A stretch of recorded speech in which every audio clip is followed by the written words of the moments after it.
bila kita bercakap tentang ICERT, perhimpunan itu sendiri diadakan oleh Mahathir. Bercakap lagi tentang Melayu.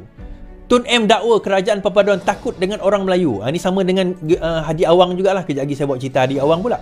Kan lain orang cerita, lain yang dia faham. Dia kata apa? Program proklamasi orang Melayu digerakkan Jawatankuasa Proklamasi Orang Melayu. Ini Mac 19. Bukan agenda mana-mana parti politik. Sebaliknya hanya untuk menyatikan orang Melayu yang semakin berpecah pada masa ini. Pengerusi Jawatankuasa Dato' Marzuki Yahya berkata program itu diadakan untuk memberi kesedaran kepada orang Melayu mengenai situasi politik Malaysia negara ini. Kami tidak mewakili mana-mana parti politik. Sebaliknya gerakan ini hanya menyatukan orang Melayu yang kini semakin berpecah akibat politik negara. Katanya dalam sidang Jawatankuasa Proklamasi Orang Melayu di sini hari ini. Now, apa yang berlaku? Mahathir itu nak buat proklamasi orang Melayu. Sama juga dia pernah buat pada zaman Pakatan Harapan. Pada masa itu dia buat perhimpunan Maruah Melayu. Zaman dia jadi Perdana Menteri di dalam kerajaan Pakatan Harapan, tetapi dia buat perhimpunan tersebut bersama dengan UMNO dan juga PAS pada waktu itu. Kan jadi satu benda yang pelik. Kau kerajaan bersama dengan kita, tetapi kau buat satu perhimpunan Melayu atas alasan yang sama macam tadi. Atas alasan yang sama. Alasan dia apa? Orang Melayu lemah, orang Melayu berpecah. Orang Melayu tak lemah, tuan-tuan. Sekarang ini orang Melayu berada dalam kedudukan yang sangat kukuh dan sangat kuat daripada segi politik dah, di bawah pentadbiran PMX. Kita sekarang ini tidak pernah berada dalam kedudukan majoriti Melayu ni berada dalam kedudukan bersatu padu kecuali di bawah PMX ini. Kenapa saya berani kata demikian? Alah kita penyokong PN tak ada pun, penyokong GTA. Saya kata tadi, dalam kalangan ahli politik yang cenderung kepada politik ni tak sampai 20%. Mungkin 10% pun tak sampai. Namun begitu, majoriti yang tak ikut parti politik inilah sebenarnya yang menentukan hala tuju negara. Dan mereka ini selesa berada di bawah kerajaan PMX.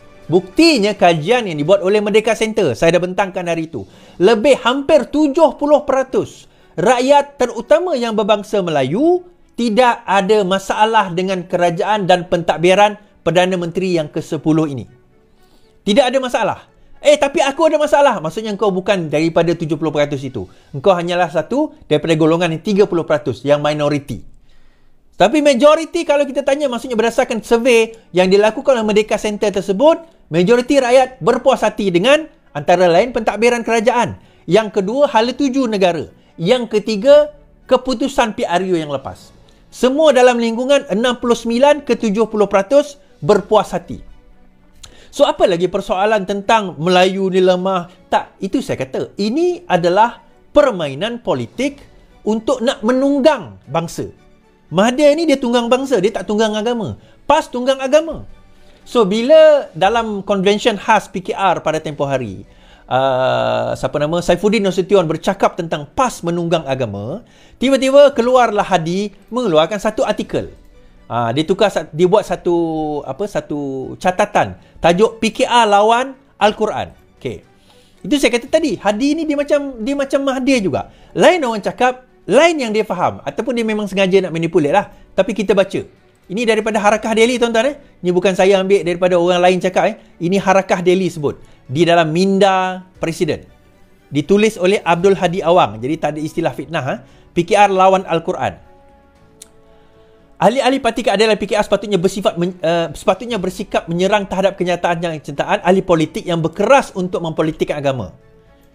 Demikian kata salah seorang pemimpin parti itu dalam ucapan penggulungan di Kongres Nasional khas malam. Saya ulang. Ahli-ahli PKR sepatutnya bersikap menyerang terhadap kenyataan ahli politik yang berkeras untuk mempolitikkan agama. Okey, mempolitikkan agama. Okey. Kemudian Hadi kata, kenapa kenyataan kita kena serang ahli politik yang keras untuk mempolitikkan agama? Kenapa dia kata? Kenapa perkara ini adalah melawan Al-Quran? Dia kata hal ini jelas menunjukkan kejahilan dan sifat buta Al-Quran yang lebih parah daripada sifat buta huruf. Ini hadis sebut. Al-Quran menegaskan firman Allah kepada para malaikat ketika hendak menciptakan manusia, Nabi Adam AS daripada zuriat dilahirkan seluruh firman-Nya. Ingatlah ketika Tuhan berfirman kepada para malaikat, sesungguhnya aku menjadikan seorang khalifah di muka bumi. So dia guna perkataan khalifah nak menunjukkan itulah politik. Kemudian dia petik lagi satu ayat Quran. menegakkan ad-din dan politik, mentadbir urusan dunia dengan Islam iaitu siasah dalam buku Al-Mawardi, Al-Hakam Al-Sultaniyah. Saya pernah baca buku ni. Di samping itu melaksanakan tugas sebagai hamba Allah dengan melakukan ibadah. Allah juga mewajibkan kepada seluruh hambanya agar berpolitik. Okey, oleh itu Allah juga melantik para rasul supaya berdakwah tidak terpisah daripada urusan politik. Kemudian dibawa Al-Quran, surah Al-Maidah, lepas tu tentang surah Al-An'am, surah An-Naml, kemudian surah hadis kaum Bani Israel, para anbiya menjadi pemimpin siasah mentadbir urusan politik, riwayat Abu Hari dan sebagainya, Muslim, An-Nisa. Saya dibaca. Tuan-tuan, dalil-dalil yang dibawa dari tadi itu saya tidak ada isu. Saya tidak ada masalah dengan dalil-dalil tersebut. Saya tidak ada pertikaian pun dengan dalil-dalil tersebut. Isunya adalah apabila dia hanya melihat dua perkara. Pertama, dia hanya melihat Islam itu daripada satu juzuk. Dia melihat Islam itu daripada satu juzuk, seolah-olah itulah Islam. Hanya itulah Islam. Yang kedua, masalah hadis ni, orang cakap lain, dia faham lain. Sama macam Adil tadi. Orang cakap lain, dia faham lain. Kenapa cakap lain, faham lain is? Okey. Kita bercakap soal menyerang orang yang menunggang agama, mempolitikkan agama. Tuan-tuan, politik ini boleh diagamakan. Maksudnya politik kita kena buat supaya mengikut acuan agama. Apa acuan agama? Mana yang bercanggah dengan Al-Quran dan As-Sunnah dan ijma' dan qiyas, kita tolak. Mana yang mengikut, kita terima. Mana dalil yang qat'i kata benda tu sebagai haram, kita tolak. Sebab itulah Menteri Keuangan kita dahulu tahun 90-an memperkenalkan konsep apa tuan-tuan? Bank Islam. Memperkenalkan takaful. Konsep takaful. Memperkenalkan Universiti Islam Malaysia. Siapakah Menteri Keuangan tu tuan-tuan? Siapakah Menteri Keuangan tersebut? Timbalan Perdana Menteri yang juga merangkap Menteri Keuangan dan juga Timbalan Perdana Menteri pada waktu itu yang memperkenalkan ketiga-tiga ini, sedangkan pada waktu itu insurans adalah convention yang banyak bergelombang dengan riba dan juga pelaburan haram. Begitu juga dengan pinjaman-pinjaman. Siapakah dia? Dia adalah Datuk Seri Anwar Ibrahim. Tahun ujung 80-an, awal 90-an, beliaulah yang memperkenalkan konsep-konsep ini. Yang ni semua walaun budak-budak yang baru naap tak tahu. UIA tu, Universiti Islam Antarabangsa, adalah daripada brainchild Anwar Ibrahim. Takaful, konsep takaful. Bukan takaful. Insurans takaful, ilham Anwar Ibrahim. Sama juga Bank Islam, ilham Anwar Ibrahim. Yang menentang Bank Islam, siapa tuan-tuan? Hadi Awang. Hadi Awang pada zaman tu, jangan tak tahu. Yang kedua, masalahnya adalah bukan mereka, bukan agama yang memandu mereka. Mereka yang memandu agama. Macam mana orang memandu agama ni is? Orang memandu agama, okey, dia buat satu perkara. Dia buat satu benda. Benda tu tak boleh. Tapi dia cari dalil kata boleh. Itu bukan rasuah, itu sedekah. Itu maksud dia, faham? Itu maksudnya memandu agama. Tuan-tuan, ni saya nak cerita. Tok Guru saya pernah kata, kalau kita nak cari dalil untuk justifikan apa yang kita buat, arak tu boleh jadi halal. Betul. Kalau tak, mana datang ajaran sesat, tuan-tuan? Itu maksud dia. Dan ini yang berlaku kepada PAS. Sedekah, rasuah jadi sedekah. Bila datang 1MDB, ana puas hati. Bila kita berakan dengan Pakatan Rakyat pada waktu, UMNO sebagai lawan, bagi duit, tak apa. Kita tak ada masalah. Janji Melayu Islam terjaga. Bagi dia itu bukan haram. Ambil duit khianat kawan, itu bukan haram. Zaman 2020, jatuh kerajaan, PAS bersama dengan Bersatu untuk menjatuhkan kerajaan yang sah. Khianat, padahal ayat Quran jelas menyebut tentang dosa khianat. Haramnya khianat kepada amanah. Antara ciri orang munafik, bila diberi amanah mereka khianat.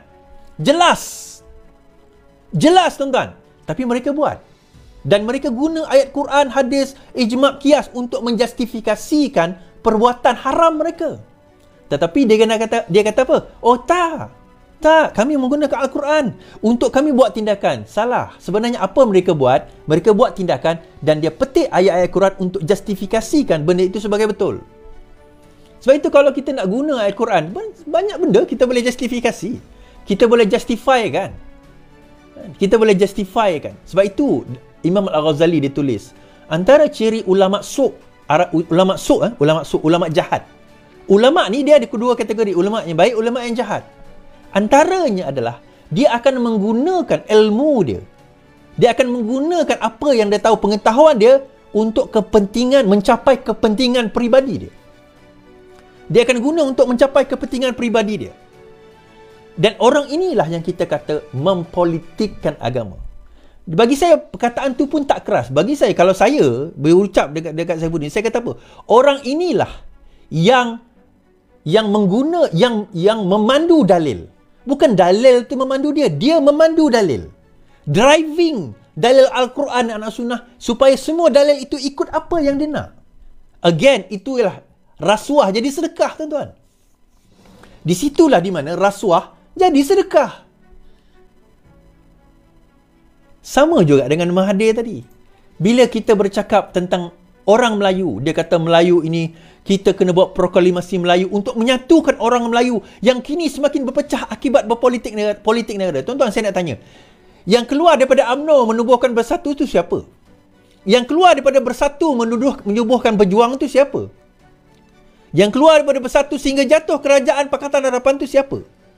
Yang keluar daripada pejuang menyertai Putra untuk nak menubuhkan GTA itu siapa?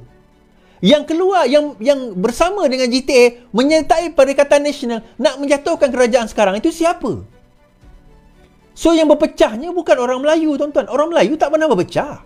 Yang berpecahnya adalah segelintir kecil pasukan ini. Mereka yang berpecah. Hakikat, ini hakikat. Dan ini tidak boleh dinafikan oleh sesiapa pun.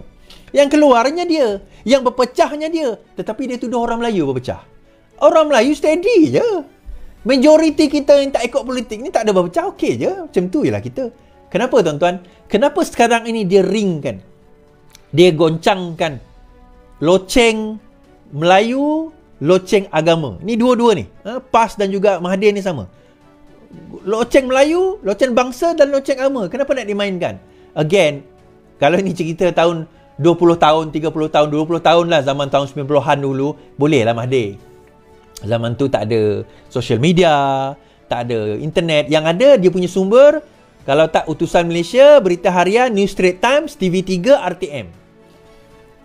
Dan kenapa Mahathir takutkan Anwar? Ini central question, tuan-tuan. Central question. Jawapan dia mudah saja. Anwar akan bunuh karier politik, bukan setakat Mahathir, tetapi juga legasi Mahathir, kroni-kroni Mahathir, dan juga apa yang sewaktu dengannya. Tuan-tuan, kalau nak belajar orang berjaya, belajarlah dengan Mahathir. Mahathir ni bukan billionaire, tetapi dia telah menghasilkan 3 anak yang billionaire, tuan-tuan. Kalau tak billionaire pun millionaire lah. Kan?